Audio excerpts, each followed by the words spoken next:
कानून व्यवस्था को बेहतर बनाने के लिए गृह मंत्रालय में एक बड़ी बैठक बुलाई गई। इस महत्वपूर्ण बैठक की अध्यक्षता गृह मंत्री अमित शाह ने की। इसमें दिल्ली की मुख्यमंत्री रेखा गुप्ता भी मौजूद रहीं। सूत्रों के मुताबिक बैठक का मुख्य उद्देश्य दिल्ली पुलिस और दिल्ली सरकार के बीच बेहतर तालमेल बनाना है, ताकि राजधानी में कानून व्यवस्था को और मजबूत किया जा सके।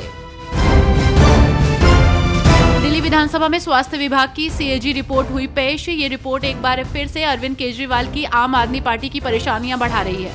दरअसल दिल्ली की स्वास्थ्य सेवाओं पर कैग की रिपोर्ट में कई चौंकाने वाले खुलासे हुए, जिसे लेकर आज विधानसभा में एक बार फिर से हंगामा होता दिखा।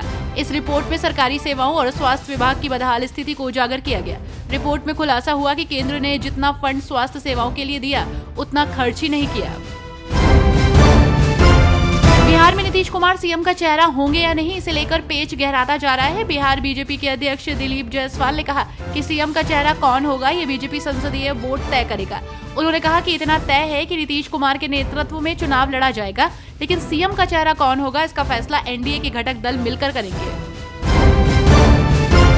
कर्मचारी भविष्य निधि संगठन यानी कि ईपीएफओ ने आज वित्त वर्ष 2024-25 के लिए कर्मचारी भविष्य निधि जमा पर 8.25% की ब्याज दर बरकरार रखने का फैसला किया है।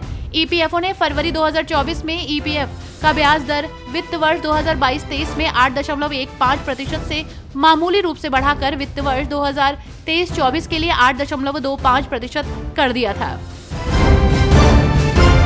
कांग्रेस के वरिष्ठ नेता शशि थरूर ने राजनीतिक विकल्पों पर विचार से उपजे विवाद पर सफाई देते हुए सोशल मीडिया पर कई पोस्ट किए। उन्होंने इसकी कड़ी आलोचना करते हुए कहा कि देश को कम पत्रकारिता की नहीं, बेहतर पत्रकारिता की जरूरत है। उन्होंने कहा कि मैंने कहा था कि मेरे पास साहित्यिक गतिविधियों में अपना समय बिताने के लिए कई विकल्प हैं, जिसका गलत अर्थ निकाला गया। दरअसल शशि थरूर ने कहा था कि अगर पार्टी को जरूरत नहीं है तो मेरे पास करने के लिए कई चीजें हैं। आपको नहीं सोचना चाहिए कि मेरे पास दूसरे विकल्प नहीं है।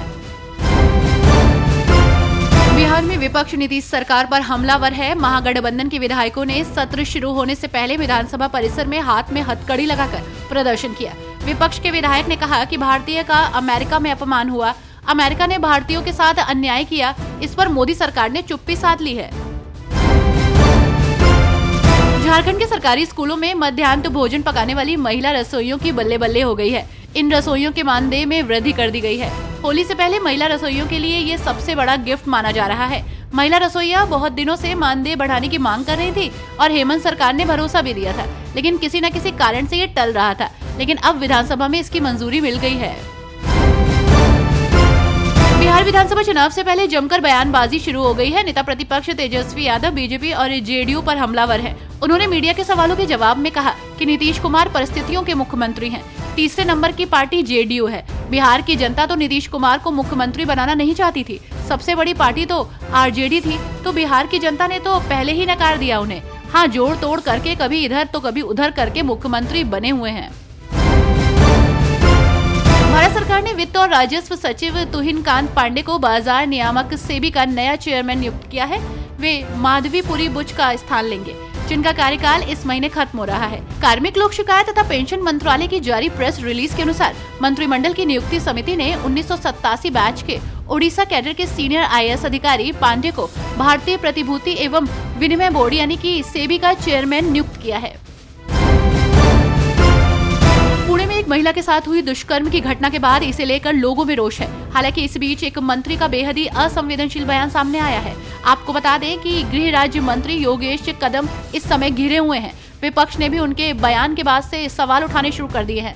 पुणे में मीडिया को संबोधित करते हुए मंत्री योगेश कदम ने कहा, जब बलात्कार की घटना हुई तो उस दौरान न तो कोई मारपीट हुई और न ही बहस हुआ और न ही फोर्स का इस्तेमाल किया गया। सब कुछ बड़ी शांति से हुआ। यही वजह रही कि घटना के वक्त बस के आसपास मौजूद लोगों को इसकी जानकारी नहीं हुई।